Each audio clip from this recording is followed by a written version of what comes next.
Well, hey, everyone, and welcome to episode number 86 of the Other Six Podcast. My name is Chad Boken. I am your host. Joining me once again in the studio, my co-host, our worship pastor, the man who says the urge to sing The Lion Sleeps Tonight is just a whim away. Ladies and gentlemen, Mr. Matt Collins. Matt, how are you today, sir? Good, man. Good. Also joining us in the studio, our lead pastor, Adam Bishop. Adam, how are you today, sir? That one took a minute. It was like a runway. Yeah, that's right. There, Sometimes, so I like it. Sometimes you have to build it up to the joke. That's right. Yeah. You said you had two. Yeah, I decided. Do you want me to do the other one? No, I know to talk about 86. You know, the number stuff. We got Hines Ward. Here we go. Come on. Yeah, Hines Ward I don't have from the Pittsburgh Steelers. I Great thought that was wide like a receiver for years. But Hines Ward, Georgia Bulldog. Okay. They wore number 19 at the University of Georgia. And a little known fact for all of you Bulldog fans out there, Hines Ward holds the passing record for the Peach Bowl. Oh, okay. He was a wide receiver, and his last year in college, we played in the Peach Bowl. Our quarterback got hurt, so he was such a great athlete. They put him at quarterback, and he threw for over 500 yards in a bowl game. What? Wow. And I'm like, and that's why we were the Bulldogs in the 90s. Yeah. Maybe he should have been our quarterback all along. So, yeah, What did they got this guy a wide receiver? Big fan of Hines Ward. So 86, there you go. 86, yep. Episode number 86. A lot of these. 86. Yeah. Man. So, gentlemen, how was your weekend? What'd you guys get up to?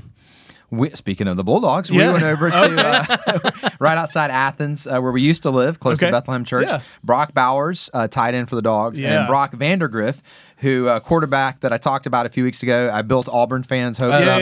Only to have them dash Looks like against he's the going to Rocks. stay. Sorry, Auburn fans. But they did a football camp for kids. Okay. So we drove over so Jacob could participate with his cousin Caleb, who's also the same age, who also plays football. Yeah. And drove over Friday night, spent the night with the parents, did that on Saturday, got to hang out with my dad, watching them do football drills. So, like, what all did he get to do? I mean, this is pretty cool experience. There's like 400 kids at this camp. Okay. And so they break them up, obviously, into smaller groups, and they just rotate. They spend a set number of time at each station, and nothing he hasn't done before. But one of the stations where they broke the groups up, so like 25, 30 kids, they broke them up, so like 10, 12 on 12. And Brock were the quarterbacks. Okay. So they got to play it. So this was only about 10 minutes, but Jacob did catch a touchdown pass. Whoa, back up. So what? Brock Vandergriff during the little scrimmage. So the Georgia player threw him a touchdown pass. So there you go. That is core memory kind of stuff, man. That's awesome. Him to get to experience that. So it was cool. Well, that's great. A lot of fun. What a neat experience. It was a good time. Yeah. Now, how do you follow that? Who did you catch a touchdown pass from, Matt? I did not do that. Yeah. I mean, really, it was a laid-back weekend. We watched a Netflix series called King of Collectibles. Okay.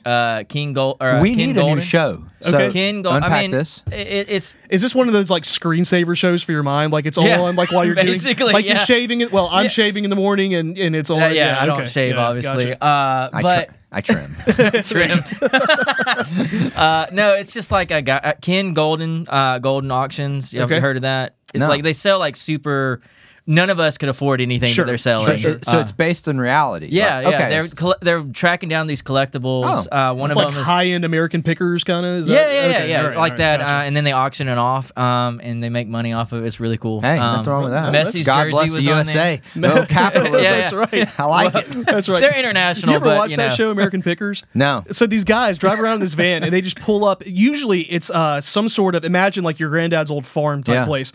And they go looking for like old Coke signs, bicycles that they can fix up and then sell in these auctions. What's the one that they go to the storage houses and like storage and wars. They pay like $20. They bid on the different storage units. Know what's they in have there? no idea what's in it. And some of them will pay like $20 and they'll find some awesome stuff in there. Yeah. So, but the way these guys make all their money is now being on the show. It's not actually because we recently watched a series on Netflix, Night Agent, Night Watch, Night something Watch. or another. Yeah. It was good. Yeah. It was good. Yeah. It's pretty suspenseful. Kind of 24-esque, if I'm not mistaken. Yeah, we talked about that. Yeah, it got dark a few times, but it was.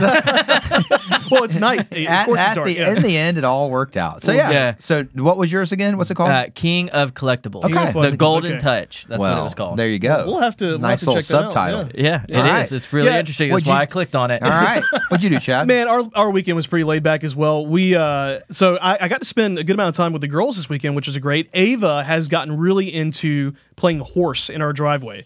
So her and I go out there. As in basketball? Yeah, basketball. Let's go. Sorry, yeah. All right. So, Ava. So we go out there, and you got to remember, her thing is the trick shots. Okay. So, you turn around backwards, you try to get it through you the sink hoop. one of those in horse. That's good. Yeah, that's right. Or the you bounce it on the ground and it goes in. Off the house. The other one that she's perfected, and she spent a lot of time at this, was going behind the goal and shooting it over and getting it to go in. Yeah, that's a money shot right there. That's a skill. Yes, I was very impressed with her. So okay, that was, good job, Ava. Because, the Boaks, we're not genetically disposed towards basketball. We're kind of short, That's all right. Hey. She almost beat me. I was impressed with how, but, I can't, Yeah, you can't. I give my kids no quarter. They got to earn it. It's, that's how it goes. Build their confidence. Yeah, right. So, no, she did great. So we did that, and then Lena and I kind of got to hang out and play a new video game we were both really looking forward to. So that was pretty good. Tell us the game, yeah. So it's a Star Wars game, of course. I'm a big Star Wars fan.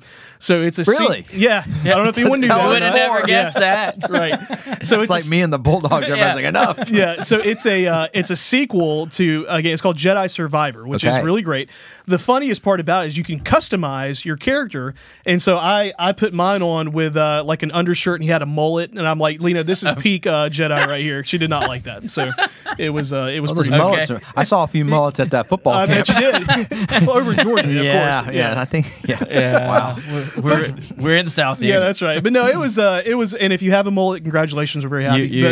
No, it was a pretty laid back weekend for us as well. But kind of just enjoyed getting to hang out and kind of the last nice little stretch of weather before it's about to really turn up. I think toasty this weekend. Yeah, it's about to get worse. Man, we had all that nice cool weather all last weekend. The weekend was like, oh, this is so great. No, it's time for summer. I looked at Mother's Day forecast because we have our photo booths going up, and small chance of rain. That it is what it is, but it's going to be in the 90s. So it's a great time to be inside, and so that's going to be a great place for folks to be this weekend for Mother's Day. I like that. Yeah, we got 4 photo booths. Should be a really great time. Honoring mom. So it should be a good time. Nice.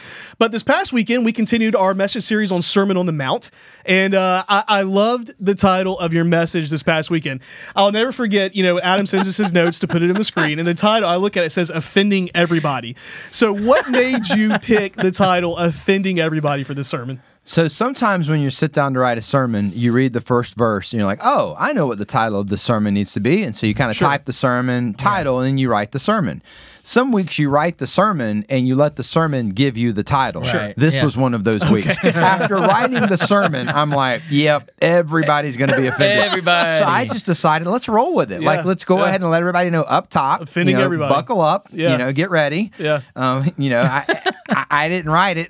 Right. But if I teach it accurately, there's a good chance if you hear it accurately, it's going to offend you. Yeah. And so, I figured let's roll with it. And then obviously we'll get to this later. At the end of the message, kind of said that was kind of a means to an end. Sure. But yeah, you would have been offended then when you heard it. And you probably got uncomfortable a few times yesterday during the message if you heard it. And so for anyone who didn't hear it, our main subject matter yesterday was this idea of purity. Right. Really having to do with sexual purity. Right. And so, Well, speaking of sexual purity, that's we'll start there. It's a long journey of things that we're going to talk about. As we offend everyone. Yeah, absolutely. So sexual purity, you said it starts with a commitment at a heart level. And then you said that the church seems to have punted on sexual purity. Why do you think that is? Is that like a culture thing? We just don't talk about it as much as we used to. I mean, when I grew up, we were doing true love weights and promise rings and signing pledge cards and everything in between. Now, look, there was a shadow side to all of that, okay? Right. But at least we were holding up this value for teenagers and saying, there's a different way. Right. Yeah. There's a different way. We know that this is what everybody's telling you you're supposed to do, but there's a different way, and here is that way, and here's why. I used to teach sex ed to middle school boys in public schools. You are a brave man. Brave guy. So when I was a student pastor, we would go in, and it was an abstinence-based curriculum, which is why they recruited community leaders and student pastors to come into the public schools, and we had, I had the same group of middle school boys 5 consecutive days for 30, 45 minutes, and I'm supposed to teach them this abstinence-based program. I don't know if you've ever attempted to teach sex ed to middle school boys in a public school. It's not easy. I can imagine. And so I always started the same, because you do this several times a year. So that Monday, I would always start the class the same way. Hey, my name's Adam. I'm going to be with you for the next 5 days. Yeah. And your school decided to bring me in because I'm an expert in how to teach all of you to have an amazing sex life. Well, at that point, I had their attention. Yeah, that's right. No All kidding. the middle school boys would just freeze. Like, what? What did you just say? Over the next 5 days, I'm going to teach you how to have an amazing sex life. And I had their attention. Yeah, no kidding. And what Hook, I line, and then sinker. unpacked for the next 5 days is the best way to have an amazing sex life is to abstain from sex until you get married one day. And I'm the only person that's ever said that to them in their life, that there is another way. And I'm basing that on not this restrictive, legalistic mindset of the Bible. I'm basing that promise that I'm delivering to them on the principle that purity paves the way for intimacy. That if you will keep yourselves sexually pure, one day when you enter into a marriage, you're going to have built a foundation that will allow you to grow in intimacy with your spouse. Because what the world does is it takes this desire for intimacy and it says the way you can meet that desire is through sex, through some type of physical intimacy.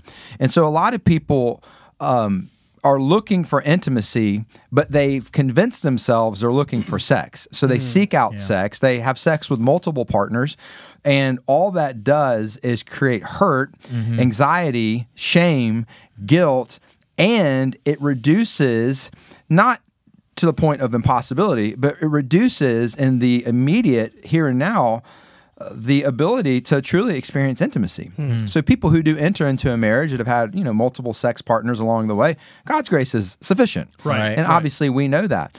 But there are going to be some things that have to be worked through to establish some intimacy that can lead to trust, not just in the bedroom, but really through every area of life. Right. And so sexual purity is such a big deal because Paul says in one of his letters that sexual sins are the only sins that we actually commit against ourselves, against our own bodies. Yeah. So there are different levels of emotional consequences with sexual sin. The sexual sins can be forgiven just like any other sin, but you as an individual are left to deal with other consequences that some other sins do not bring into your life. So these are all the reasons why God says sexual purity matters. God's not trying to keep you from something; He's trying to keep you for something. Right. And I really believe with all my heart that what I told those middle school boys is still true. That the best way to have an amazing sex life is to abstain from sex until you marry a partner one day, godly spouse, and then, sex is from God. It was His idea. Our culture uses sex to sell car tires and beer, but that's not God's intent with sex. And so, as many different analogies as you can come up with as you talk to your kids about sex. I mean, they've all been, put out there, and there's a lot of good ones. I mean, the one that I talk about with my boys all the time is we have a fireplace. And I'm like, we built that fire. That's a pretty powerful fire. And it's great as long as it stays in that fireplace. Right. That spreads and burns down our house. That's bad. And I'm like, that's like sex. And they're like, Dad, do we really have to talk about sex again? I'm like, absolutely. And so we start talking about sex again. So just remember, sex is, outside of the boundaries that God has said, it can bring destruction. It can burn your life down, burn your house to the ground. Yeah. And I was on the phone last week with a buddy of mine. We hadn't talked in a long time, probably about 5 years. And he's telling me about his teenage son, he's a little older than Sam. And because I said, anything I can pray for you about? And he said, man, just pray for our family right now. My son's really going through a difficult season. He said, this girl, man, she just broke his heart. His son was in a relationship. The girl, and he's lashing out in anger and in violence. And, and he said, we don't know what to do. And so, there's all these things that we're trying to guide our kids. But I have found all my years of student ministry and now as a parent and then even with adults, when you talk about what God's word says, don't back down. Don't apologize. This is what it says.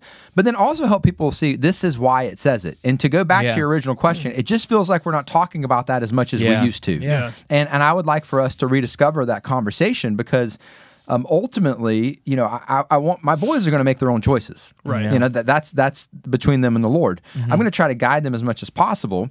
But I do hope that one day when they're adults, they at least look back and go, hey, Dad, I get it. I understand why you were trying to guide me from God's perspective. And so I think we need to do that with our own kids. I think we need to do that with students in our student ministry. I think we need to start doing that with kids in 4th and 5th grade and helping them understand these things. And so it is a discussion that if the church is silent on, our silence speaks very loudly because every other other voice is going to continue to speak into this. Yeah, I was going to say, it's such an uphill battle because, I mean, with the advent of the internet and all of these apps and this, hookup culture, for lack of a better word, I mean, what you said there, I think, is so important. If we're not having these conversations, if we are not being proactive about that, then other voices are going to fill the void. Yep. And so I really appreciate, the opportunity to have. So you talked about intimacy there, and I want to unpack this. And I love what you said there about purity paves the way for intimacy. So oftentimes when we use this word intimacy, it conjures up, physical, sexual relation. Does intimacy go beyond that, or is it just a sexual thing? Oh, no, I think intimacy precedes sexual intimacy. Okay. So I think emotional intimacy that exists at a heart level, and there's nothing better than three men discussing intimacy. This is fantastic. So I think that true intimacy is to be known and to fully know someone else. Sure. So, setting aside the weirdness for a second, like I can have an intimate relationship with a dude, like a really close friend. He knows everything about me. Yeah. I know everything about him. We hold one another accountable. Right. He knows all of my warts, scars, problems, weaknesses, and he still loves me. That's a true friend. Yeah. So in life, you'll probably only have about 2 to 3 people that you could truly say, I have that type of relationship with. They will love me no matter what. Yeah. Okay, so not every friend you make becomes that type of friend. Right. But if you take that level of trust and you bring it into a marriage, that has to exist across the board before you ever even begin to talk about the bedroom. Mm-hmm. So if you just try to take intimacy and you've never worked towards building that level of trust and knowing and understanding, and what most people do in a marriage is they try to convince their spouse to see things from their perspective. Right. You see it all the time. It's like, well, if she would just listen to where I'm coming from, or if he would just understand my perspective, instead of doing everything they can to, Stephen Covey said it best, seek first to understand, then to be understood. Mm-hmm. So seek first to understand your spouse. And when you do that, you're building intimacy. Yeah, you're building trust. And a marriage that's built on intimacy and built on trust, that is going to be a marriage that experiences the benefits of that in every area of their marriage. I mean, let's just be real. We talk about real things here on the podcast. Sure. Your sex life is a very small percentage of your marriage if you look at the amount of hours in a week. Right. So, I mean, in many ways, like, yes, that's a very important part. It's a gift from God. It's a part of every healthy marriage.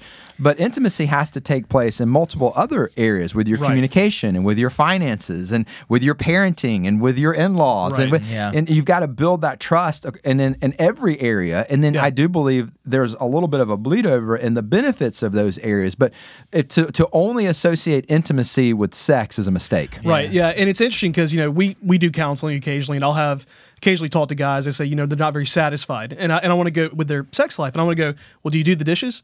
Do you take out the trash? Are you building, like what you just said, are you building that trust and that intimacy in the other areas of your life? Because if not, that's not going to be reflected in the bedroom, for lack of a better word. Yeah, and there are some men that take out the trash and do the dishes, and that means nothing. That's right. So, I tell men all the time, you don't have to understand women, just a woman. That's right. That's just exactly yours. Right. They're all different. Yeah, that's exactly so right. part of the discovery of your wife is learning what fuels her heart, what feeds her heart, what makes her feel loved, what makes her feel appreciated. Right. This is where tools like the love languages are helpful, and but even that is you can't just always go on that. Right. You have to learn who you married, and sometimes what your buddies tell you won't work. That's right. And ladies, sometimes what your friends tell you will work won't work. Yeah. But that's part of the discovery. You marry someone and you think you know them. You don't. You marry someone and then you spend the rest of your life truly getting to know them. Yeah. And to me, that's the joy of marriage. It's this idea that Morgan and I, we're not the same people that we were 20 years ago. Yeah. Right. But we are still the same people that we were 20 years ago. And the mystery of that is what makes a marriage exciting. And so you can fall into a bit of a rut in some different seasons of your marriage if you're not continuing that pursuit. That's really good. That's really good. So you said yesterday, heart adultery follows eye adultery.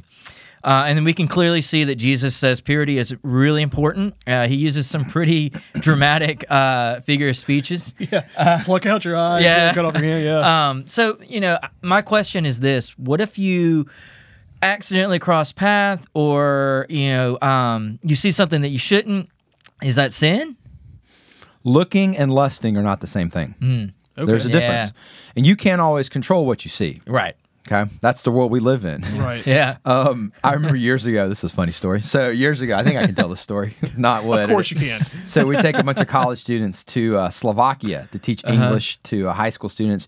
Flying to Paris, flying to Vienna, catch a bus to Slovakia. So we hop on this bus in Vienna to go to Slovakia, and all the ads on the bus the women are topless in the ads. And so, these college guys are like, do you see that? But everybody sees it. You don't even have to say anything. Right. And so, immediately I'm like, and I'm watching all of you, like eyes straight ahead. Of course, Morgan was there too, so she was going to make sure everybody's eyes were straight ahead. So it's the idea, like, we couldn't control that. Right. You walk on a bus, oh, wow, a little different in Vienna. Now, we lived in New York City for 4 years. I mean, I used to remember I used to think about this after Sam was born. How am I going to explain that to him when he's old enough? Yeah, no and kidding. he starts saying, Daddy, what was that? Or why were those people not wearing any clothes? There's all these different things you confront living in these places. So you can't always control what you see. Yeah. But you can control what you choose to dwell upon. There we go. Yeah. Yep. What you choose to look at again. Yeah. Where you allow your eyes to linger.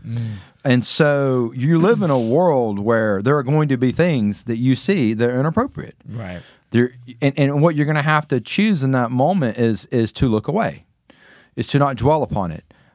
You're going to see people that are attractive, and God uses attractiveness in a healthy way for two believers who love Jesus first in the dating process to build this formation of love that leads to. Sometimes we take all these words and we only see how the world uses them. No, like being physically attracted to another person is perfectly normal. Right. It's how God created us. Okay, and so after you get married, attractive people don't become ugly. Can I say that out loud? Okay. So like you can be married, and like that that's an attractive person. Well, that doesn't mean I'm lusting after the person. Right. I mean, we're not monsters. We're not animals. Like I made a covenant with my eyes that I wouldn't look lustfully upon a woman. So, part of this is just, what are you choosing to let your heart dwell upon? What are you choosing to let your eyes dwell upon? And if you are not careful, the song, be careful, little eyes, what you see. If you're not careful with what you allow your eyes to look at, you are setting yourself up for adultery. And the statistic I read about pornography, that the brain scans of porn addicts, they have the same activity of those who've been addicted to cocaine. Yeah. So, the conversations I have with my boys about never trying drugs once. We were out in Los Angeles one time, Sam and I, and he was little. He's probably 6 or 7. And I took him with me on a quick little trip out there, and we're driving around Los Angeles, and he's so sweet and cute. And at that age, he goes, Dad, this is such a great place to live. People even just camp out on the street, Because we were driving by a homeless community of people in tents. Yeah. And so for the next hour and a half with my 6-year-old Sam, we talked about the dangers of drug addiction. Yeah. And I tried to help him understand from an early age that everybody that you saw never thought they would be addicted to drugs. They thought they were just going to do it once. Right. So you do it once, and what happens? You throw your life away. Well, I'm trying to build that same level of fear into them when it comes to pornography. So people think like, it's not a big deal. It's like, look at one.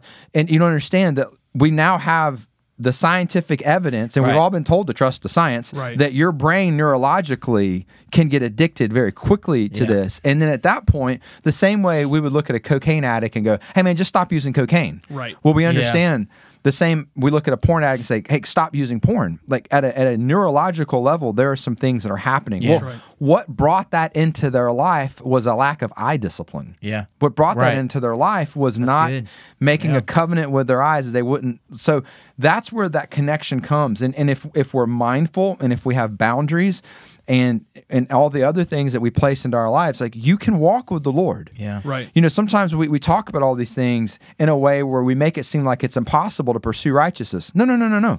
The darker things are, the brighter your light can shine. But you better be intentional and proactive about it, and you can still win. You don't have to give in to the things of the world. Yeah, that's but you better have a good game plan. Yeah. And your point, you mentioned this about what happened during the pandemic. We gave out all of these Chromebooks, these laptops, and I see this.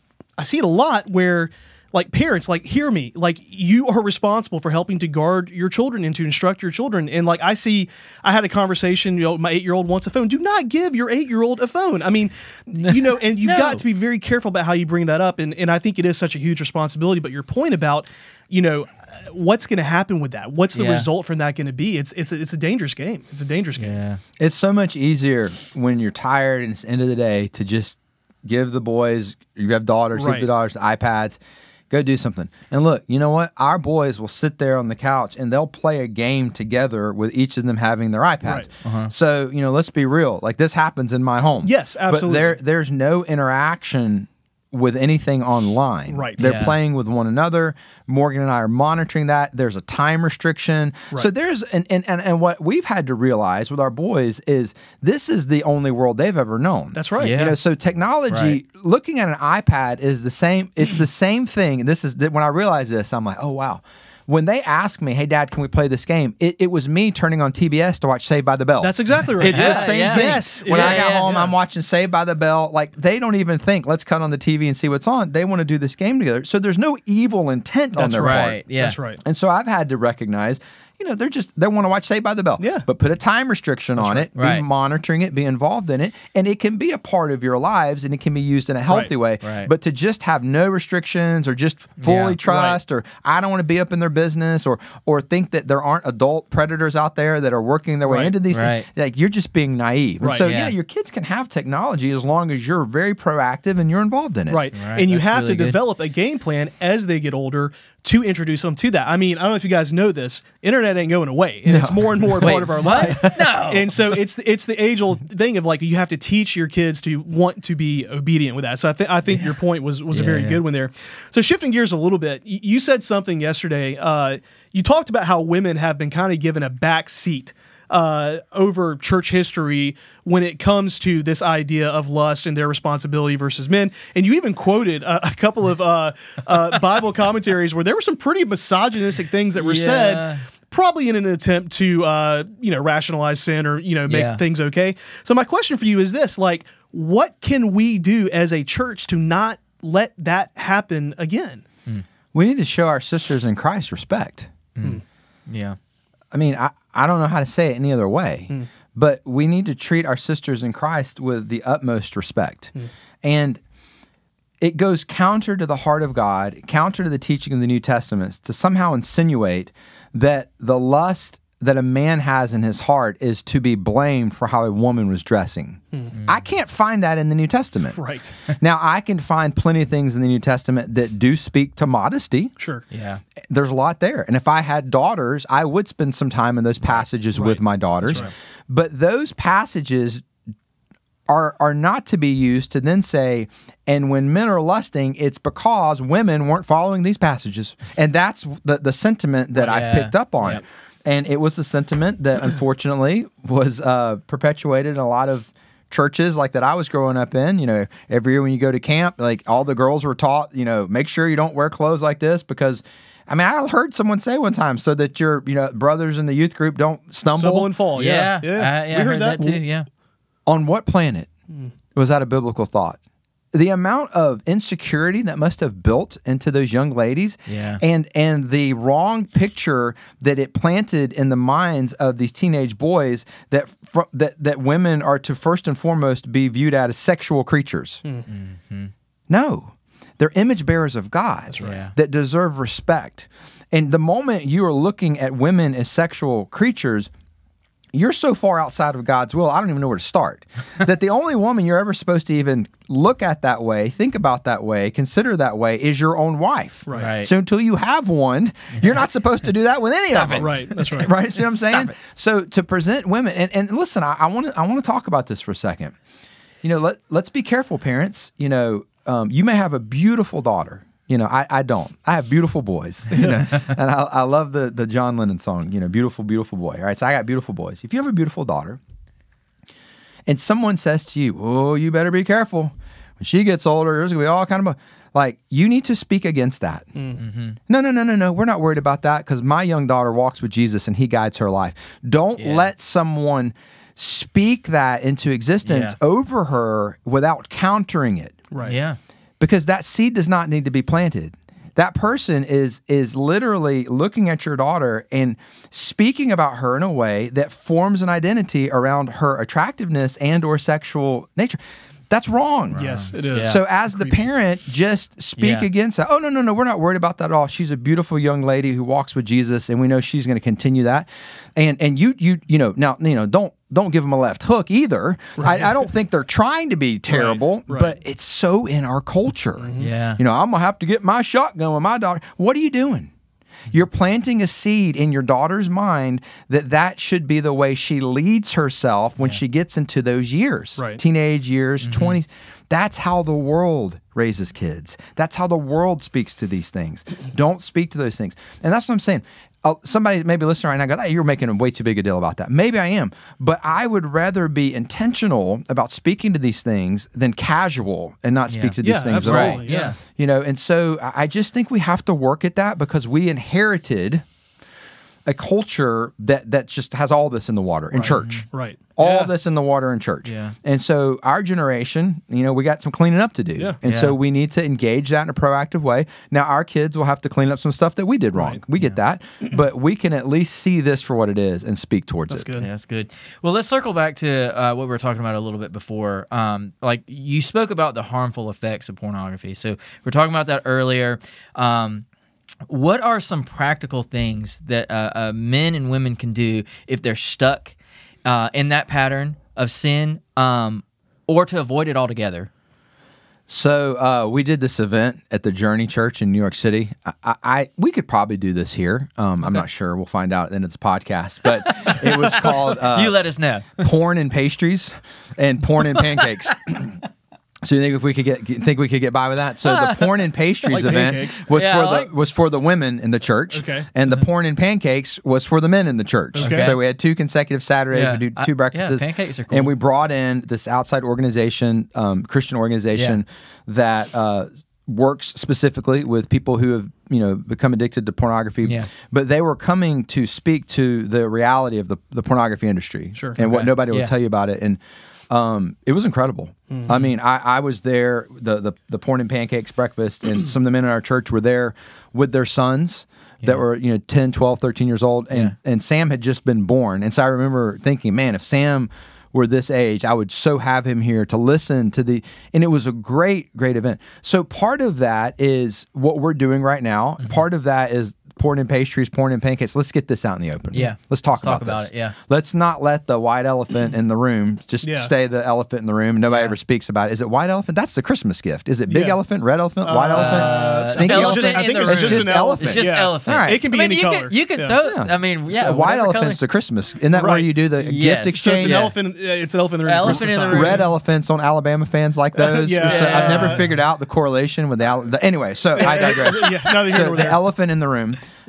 Part of that is this. You start to talk about it. And then when you begin to talk about it, what you begin to find is there are tons of ministries out there that work specifically with helping people, one, who are in an addiction, but then 2, preventative. What are some things you can do to prevent, either with your technology or through accountability? And so it's like everything else we talk about on this podcast. Like if you're proactive about it and you have a plan, like you can counter that. Now, in your everyday life, I would just say, you've got to manage your technology. Don't let your technology manage you. Right. Yeah. I think I've taught this principle before, but everybody's technology should have a bedtime. If the last thing you're doing before you fall asleep at night is looking at your phone, that's actually, there's a lot of science that's affecting your sleep. That's not even what we're talking about. You have your phone, you have your technology, there's the good things you do with it, and then there's a point where you put it away. And so I would just say, build in some healthy boundaries and some healthy rhythms, and then, stick with that. But if you're already in a place where you're too far gone and you're like, man, then there are plenty of ministries and organizations out there that we can put you into contact with, that this is all they do. And they help people with this. And something important I thought that you said yesterday, was the trafficking aspect of this, that by consuming pornography, you are supporting human trafficking. And that is, it's a reality that I just don't think many folks take into account and think about. Yeah. It's awful. So I do want to ask you this. You mentioned in your second point, you talked about being intentional in every area of our life with purity in order to experience total trust in our close relationships.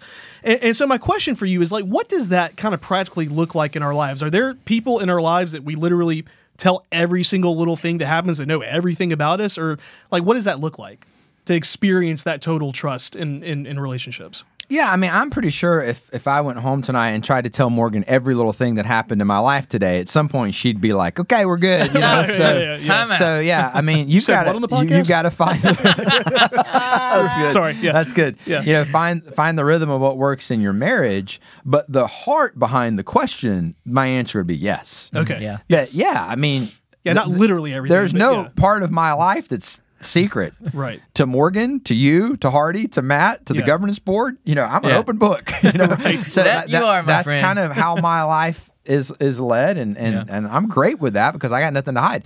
So I would say that if you're not living your life that way, you need to live your life that way with your spouse, with a close friend. You know, because there shouldn't be any secret areas of your life. That's a good way. I mean, that all of your life should be lived in the open, you know? So, and if you live that way, you're not, what do you have to worry about? Right. Yeah. You know, there's nothing that somebody could quote unquote find out. There's nothing to find out here, you know? So I would say if your life isn't set up in a way where you can't live it that way, then you need to get somebody to help guide you in a way where you can live your life that way. And every man of God that I would consider a close friend lives his life that way. Yeah. Like, this is the norm for the people I roll with. And never forget, you're going to become like the 3 to 5 people you spend the most time with. Right. Yeah. So, you know, the people that you surround yourself with, if what we're saying right now, if they would listen to that and go, "That's stupid," you need to find 3 to 5 new people to surround your life with. Yeah, true. You need to find some new friends at church that go, "That's exactly how I need to live my life." Yeah. Because there are a lot of benefits to living your life that way. So absolutely. I mean, in a healthy marriage, the husband and the wife know everything about each other. Right. You know, I mean, there's nothing to hide there. And I think that's a really healthy thing. Yeah, I think so too. And someone go, "Well, that must mean you don't trust each other." It doesn't mean that at all. Right. I mean, it's kind of the exact opposite because we do trust each other completely. Right. Yeah. I mean, there's nothing. There's no passwords or passcodes that I have that Christy doesn't. Yeah, right. Yeah, exactly. None of that's. Check out my phone. Look through everything you want to. And you don't need to say anything, right? Because they know. Right. That's right. So we talked about divorce yesterday. You mentioned Scripture gives us infidelity as a reason for divorce. So does that mean that if that happens, that divorce, like, we have to do that? What is some advice that you would give somebody that's walking through that? Are there options for that? There are options, and it's hard to give generic advice because I think that the principle there is every situation is different and needs to be examined, and I've seen it go every imaginable way. Yeah, you know, people who go through a season of infidelity and they choose to rebuild trust and rebuild their marriage, and they stay married, you know, for a long time. I've seen couples that they don't even have a conversation about that, and the divorce is finalized, and they both move on. I've seen couples that try to work it out, eventually do get a divorce. And so I think that the principle I would suggest in a situation like that is you need to have a third party help guide some healthy discussions. Someone who loves Jesus, who reads the Bible, who's not just another person in your life group. Probably an expert. Yes. Probably not even a pastor. Probably an expert. This is what they do. This is their expertise. This is what they have training for. And here's why I always come back to that. Experts, in this particular case, let's say a marriage counselor, biblically based, a Christian psychologist, biblically based, experts. Experts don't just listen to what's being said. They listen to what's not being said. Right. Yes, that's where their expertise shows up. They will pick up on things that other people won't. And that's where their diagnosis and their plan of action is built on truth, because they're able to discern, okay, well, what's not being said here, and how do we need to factor that in, and then draw that out. And so I would say that would be the principle I would encourage if you're in that season and you're looking for next steps. Let somebody guide you who loves Jesus and who has some expertise, because it's very difficult to chart a course forward when you've gone through something as traumatic as that. And so the church can continue to love both people in the process. But as far as what you're going to do with the rest of your life, you're probably going to need to have someone guide you. And that's what I've told every couple I've ever met with in 23 years of ministry that has told me that. Yeah, that's like, good. listen, I love you. I'm going to pray for you right now, and then I'm going to help you find somebody that can help you, but I'll continue to pray for you, you know, in the meantime. And then ultimately, you're going to have to be led by the Lord with what you think He's leading you to do in your particular situation. Right. Yeah, that's good. Yeah, and I think this is a good moment to talk about the website, or excuse me, the email address you mentioned yesterday, that if you are struggling with pornography, if you are struggling with sexual sin, or if you are struggling with divorce, all these different things, we have our website, help@vaughnforest.com, or excuse me, email address, I keep saying website, email address, help@vaughnforest.com, where we, as your pastors, like you said, that's not something that goes out everywhere, but we can help put you in touch with someone who is going to be able to help you, and we will love you, we will pray for you, and in that process. So to kind of wrap up today, I want to get to your last point. You mentioned that in this, Jesus is leveling the playing field for all sinners in the Scripture. I want to unpack that a little bit more. What did you mean by that? Well, people categorize sins. Okay. So, I mean, they did it back then, and we do it now.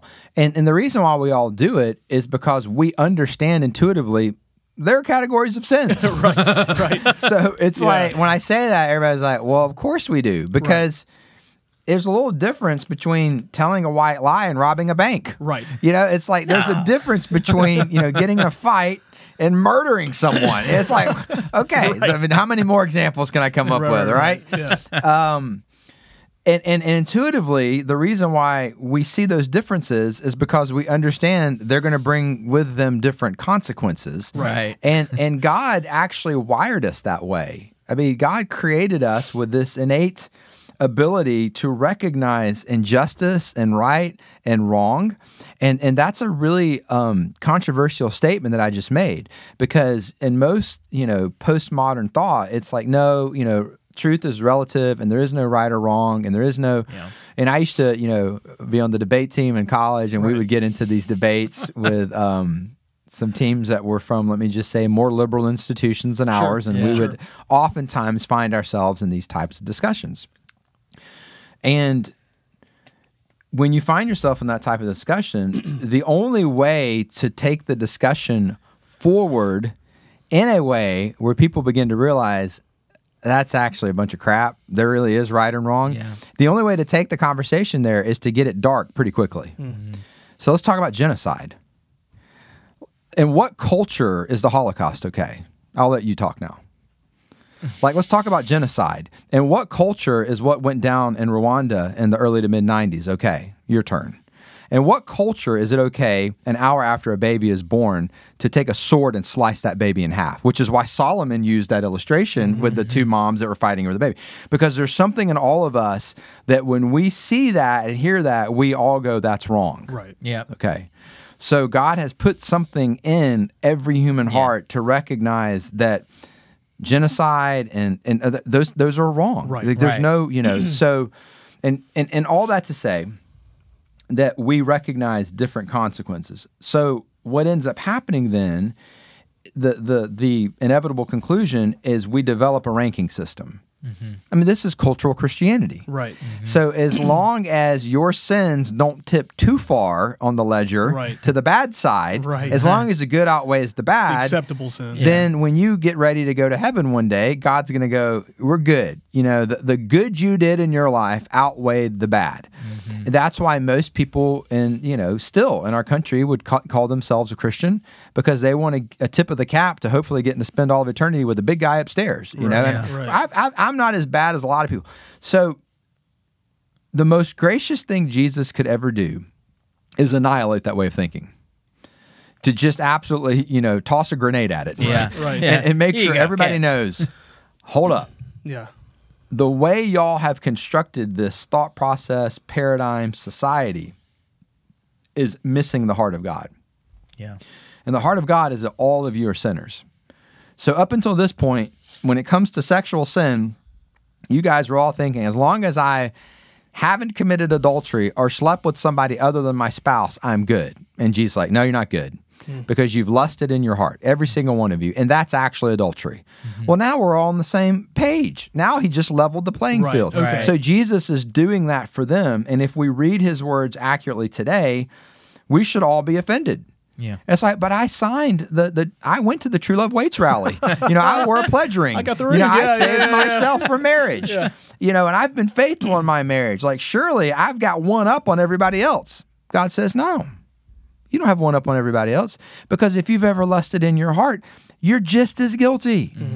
So what the same thing, like the Christian have built themselves up, say, well, I didn't do that, I didn't do that, I didn't do that, I didn't do that, and read Matthew 5, just like, but have you lusted in your heart? So you did do that. And it just it messes. It's like, but it's like, no. Jesus, so what Jesus is trying to do now is still annihilate that way of thinking, throw a grenade at it. Look, it doesn't matter if you attended the True Love Waits rally and you quote unquote saved yourself for marriage and you've been living faithfully. Those are all wonderful things that I would encourage. We talked about sexual purity earlier. But the moment you somehow take pride in that, you're missing out on the heart of Scripture, which actually leveled the playing field with you being on the same playing field as somebody who did the opposite of all those things, because you've lusted in your heart. And so Jesus' goal isn't to offend everybody. Jesus' goal is to remind everyone, you're all sinners saved by grace, and that is offensive. The message of the gospel will always bring about an offense. You're a sinner in need of a savior. You don't have what it takes. You need someone to rescue or save you. There's an offense to that. And so, I titled the message "Offending Everybody," but that's a means to an end. And we have to offend some people sometimes in order to point out their need for a savior. I mean, if we just tell everybody, no, you're doing great, life's wonderful, you just keep relying on yourself, we're just paving the way for hell for them. If my kid's playing in the street and a car's coming and I'm like, oh, you're fine, that's not love. So I said some pretty harsh things in the message yesterday, and I understand that, but my heart behind it was to free people up, not to condemn them. But you've got to speak to those things, and I think that I've had men do that in my life. Speak to these things, speak to the hard things, and so the playing field is level. So now it doesn't matter what your past is. I think that's the other thing. I've talked to, again, you spend a whole lot of years in student ministry and college ministry. I've talked to more than one guy who's, 21, 22 years old, and he's like, dude, man, everything you just talked about, I've done the exact opposite. I've had multiple sexual partners. There's no way God's going to bless me with an amazing, godly woman. Like, I don't deserve that. What am I supposed to do? And so, okay, let's gospel this for a minute. First of all, nobody deserves a godly spouse. God doesn't give you a godly spouse based on merit. So you're good there. Nothing that's not the basis of you having a godly spouse. The basis of you attracting a godly spouse is becoming the type of person that a godly spouse would want to marry. So let's play this scenario out. One day, you're sitting, at Zaxby's, McDonald's, or Ruth's Chris Steakhouse, depending on how much you like this girl, and you're sitting there with her, and you say to her, like, hey, here's the deal. And she's awesome. Like, she loves Jesus. And you're like, this is somebody I'd like to spend the rest of my life with. You look at her and you go, hey, there was a season of my life, and this is what I did. Multiple sexual partners. No need to go into all the details, but I just need you to know that. And then there was this guy named Adam. He was kind of weird, but like, he actually taught the Bible, and I listened to him, and he said this, and I went and met with him, and we had this conversation. I said, now here's how the rest of the conversation can go with that girl. You can either say, so after that conversation, I decided to keep myself sexually pure, and I have up until this point in my life. Or you can look at her and go, after that conversation, I was like, yeah, but since I've already messed up, I might as well stay on that same track. Or you can tell her that. Which conversation do you think she wants to hear in that moment? He goes, the first one. I go, bing, bing, bing. Okay. So, winner. If she's been saved by grace, she's not going to hold your past against you. But she also is going to know that there is evidence that you've been walking with the Lord. And so if that's your story, if you were sitting across from me right now, that's what I would tell you. That's your choice right now. You can commit to sexual purity from this point forward, or you can stay on the path you're on. And the path that you're on will determine the person that you attract. And people don't get what they want, they get who they are.